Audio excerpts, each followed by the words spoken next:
je suis super contente de vous retrouver pour vous présenter mes 5 livres de développement personnel préférés. On est au printemps et c'est vrai que je sais pas pourquoi mais le printemps je l'associe vraiment au développement personnel. Peut-être parce que vous savez c'est un peu cliché mais la nature qui renaît, le soleil qui revient, ça donne envie de changement et donc forcément ça passe par les livres de développement personnel. Du coup voilà, j'ai eu envie de vous présenter 5 livres qui m'ont un peu marqué, voilà. Bon, il y en a 2 qui sont très connus, un petit peu, les 2 autres je pense moins, et l'idée c'était pas de vous faire une vidéo très longue où je vais rentrer en détail dans chaque livre, c'est plus voilà, vous les présenter, vous expliquer l'effet, en fait l'impact qu'ils ont eu sur moi, et puis vous laisser aller mener votre petite enquête sur chaque livre si jamais ça vous intéresse. Voilà, et puis sur ce, je vais démarrer tout de suite. Le premier livre il est super connu mais il a été très important pour moi et il continue d'avoir un impact clairement dans mon quotidien. C'est Miracle Morning d'Hal Elrod, publié chez Pocket. Donc clairement je pense que tout le monde en a entendu parler, ce côté tu te lèves 1 heure plus tôt chaque matin et tu fais du sport, de la méditation, tu lis, tu écris, tu te fais une session de gratitude envers toi-même, tout ça tout ça. Donc du coup je l'ai lu en 2017 je crois et j'ai dû faire ça pendant un mois, j'ai mis en pratique ce qu'il disait et en fait pourquoi je vous présente ce livre, c'est que clairement je suis pas d'accord avec tout ce qu'il explique et au bout d'un mois ça a été un échec parce que clairement moi faire du sport dès le réveil, non, ce n'est pas fait pour moi, voilà c'est tout. Moi je ne fonctionne pas comme ça, mais par contre, il m'a fait comprendre d'à quel point c'est important de chaque jour prendre un moment pour soi, pour faire des choses pour nous-mêmes en fait et qui nous rendent heureux.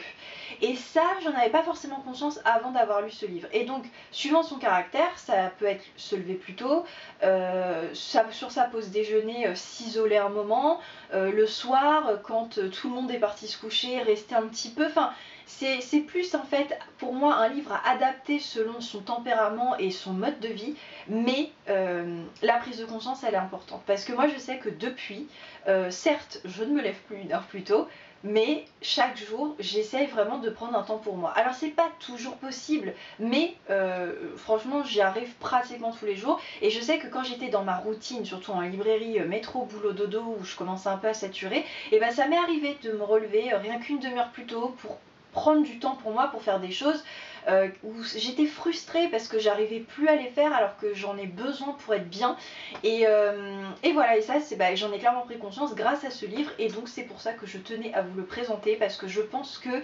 chacun peut y trouver son compte en l'adaptant à son propre mode de vie. À la même époque que le Miracle Morning, j'ai lu, mais ce n'est pas pour vous le présenter, j'ai lu La magie du rangement de Marie Kondo, donc publié chez Pocket. C'est un livre je pense que tout le monde connaît, pareil comme le Miracle Morning, cette méthode pour en fait se débarrasser de ses affaires, aller à l'essentiel et vraiment garder que ce qui nous plaît chez nous, a eu et a encore un succès mondial. Mais quand je l'avais lu, certes j'avais eu un premier déclic et je m'étais dit oh là là mais c'est vrai, elle a tellement raison. Mais j'étais pas complètement en accord, je trouvais qu'il y avait un côté trop clac clac clac qui manquait un peu d'humanité et de bienveillance parce que c'est quand même pas facile de se débarrasser de ses affaires. Et j'ai trouvé ce qui me manquait dans Le bonheur et dans le peu de Francine Jay, publié chez Pocket. Et donc c'est vraiment ce livre-là que je tiens à vous présenter parce que là j'ai vraiment trouvé ce côté développement personnel où il y a une véritable explication bienveillante de pourquoi on garde nos affaires, pourquoi on a tendance à accumuler et comment on peut faire pour résoudre le problème, pour moins acheter, pour se concentrer sur l'essentiel. Et je dis pas La magie du rangement de Marie Kondo, c'est un excellent livre et ça convient à des millions de personnes dans le monde, mais moi ça convenait pas complètement et je préfère beaucoup plus ce livre là qui m'a beaucoup plus parlé et c'est vrai qu'après avoir lu les deux, j'ai clairement fait un grand ménage chez moi parce que moi je viens d'une famille où on garde tout concrètement, donc c'est vrai qu'on m'a un peu regardé en mode mais t'es sûre, mais tu vas regretter, ah mais tel truc t'y tenait beaucoup machin. Oui mais non, parce qu'en fait finalement j'ai vraiment appris à garder que l'essentiel en fait et à plus me sentir obligée de garder certaines choses ou quoi ou qu'est-ce pour des mauvaises raisons. Et aujourd'hui je suis très contente en fait des affaires que j'ai, et j'ai pris conscience à quel point en fait on peut être très heureux mais juste avec l'essentiel, avec des choses qui nous font vraiment plaisir. Donc c'est pour ça que je tenais également à vous le présenter. Alors après le temps pour soi et le minimalisme, le rangement, il y a un autre livre, pas longtemps après, je dirais plutôt 2018, qui m'a beaucoup parlé et qui est très connu également. C'est Comme par magie d'Elisabeth Gilbert, publié chez Le Livre de Poche. Donc Elisabeth Gilbert, c'est l'autrice de Manche Prix M, qui est un roman très connu. Et là en fait elle va vraiment, c'est écrit vivre sa créativité sans la craindre. Elle va vraiment en fait nous expliquer de façon hyper bienveillante qu'on a tous de la créativité en nous, et que si jamais c'est quelque chose qui nous attire mais qu'on n'a jamais vraiment osé développer, parce qu'on sait bien que le côté créatif, artistique, c'est quelque chose qui est un peu considéré comme du loisir, mais de là à faire ça de façon sérieuse, c'est souvent dénigré malheureusement.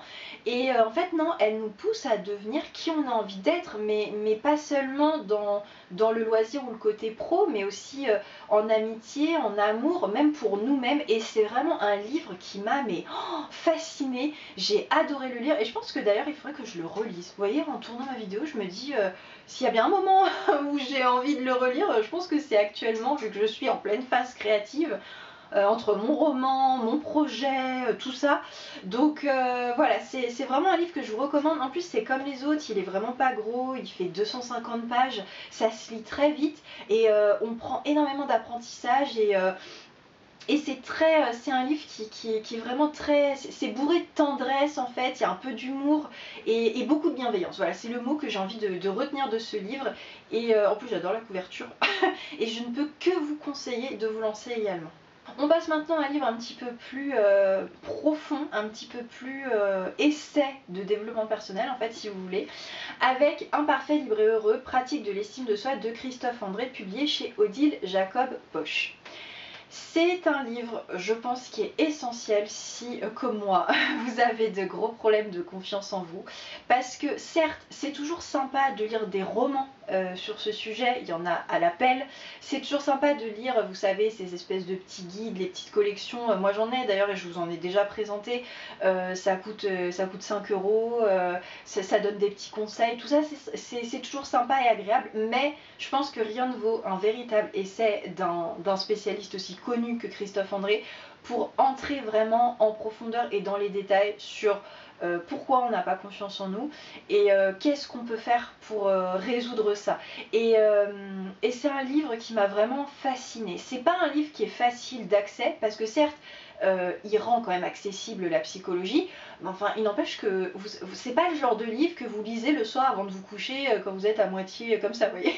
Non, faut être bien réveillé et tout, parce que c'est complexe. Il fait quand même 430 pages, et c'est écrit relativement petit, donc voilà, limite c'est même pas à lire d'une traite, c'est plus vous lisez un chapitre de temps en temps, mais quand vous le lisez vous êtes vraiment pleinement dedans et ça vous apprend énormément de choses, ça vous fait beaucoup réfléchir. Il cite énormément d'exemples qu'il a pu faire avec des patients, et même si on se reconnaît pas forcément dans tout, parce que les problèmes d'estime de soi et de confiance en soi sont très différents, très variés selon les individus. On se reconnaît forcément un moment. Il y a forcément un patient, on se dit ah c'est moi. Donc voilà, franchement là si vous voulez vraiment entrer dans le détail, je vous recommande à 200% ce livre. Et enfin je vais terminer avec quelque chose d'un petit peu plus léger quand même. Petite philosophie du matin de Catherine Rambert, publiée au Livre de Poche. Tout simplement, comme c'est indiqué, 365 pensées positives pour être heureux tous les jours. Donc en fait c'est un livre calendrier, hein, si vous voulez. Vous avez une page par jour avec une petite ou longue citation, et c'est le genre de livre que j'adore. J'ai jamais réussi à le lire du 1er janvier au 31 décembre, mais c'est vrai que très régulièrement j'ai des phases où j'aime chaque matin aller à la date du jour et lire la petite citation qui accompagne, parce parce que c'est pas des citations niaises où vous êtes en mode oh oui super. C'est vraiment des jolies citations qui vous font réfléchir et j'aime bien en fait commencer ma journée en me disant wow elle est jolie cette phrase, ça m'impacte vachement et en plus du coup je commence ma journée sur cette pensée, sur cette réflexion, c'est super sympa. Donc c'est vrai que c'est comme je vous dis, c'est pas forcément le genre de livre qu'on va réussir à lire tous les jours de l'année. Mais dans certaines périodes, ça peut nous aider. Et surtout, peut-être quand on va pas forcément hyper bien ou qu'on n'a pas trop le moral, je trouve que ça sert de, dès le matin, bam, commencer par une phrase positive comme ça. C'est vraiment un livre qui m'accompagne. C'est vraiment le genre de livre qu'on laisse sur sa table de chevet. Et voilà. Et du coup, j'avais envie de terminer ce petit top 5 par ce livre que j'aime vraiment beaucoup. Voilà donc pour mes livres de développement personnel préférés, évidemment il y en a d'autres, après j'en ai pas lu non plus énormément, mais c'est vrai que dans ceux que j'ai lus, c'est vraiment les 5 qui m'ont le plus marqué et qui font encore sens aujourd'hui dans ma vie, parce que c'est vrai que parfois on lit des livres qui sont très bien, mais finalement ça entre pas en nous et dans notre esprit de la même façon, et eux ça a vraiment été le cas, voilà. Donc écoutez, n'hésitez pas à me dire si vous les avez lus, ce que vous en avez pensé, et vous, quels sont les livres ou quel est le livre qui vous a vraiment marqué en développement personnel, parce que franchement ça m'intéresse, je pense que je prendrai note de vos conseils. Voilà, sur ce écoutez, je vous dis à très vite dans une prochaine vidéo. Hasta luego!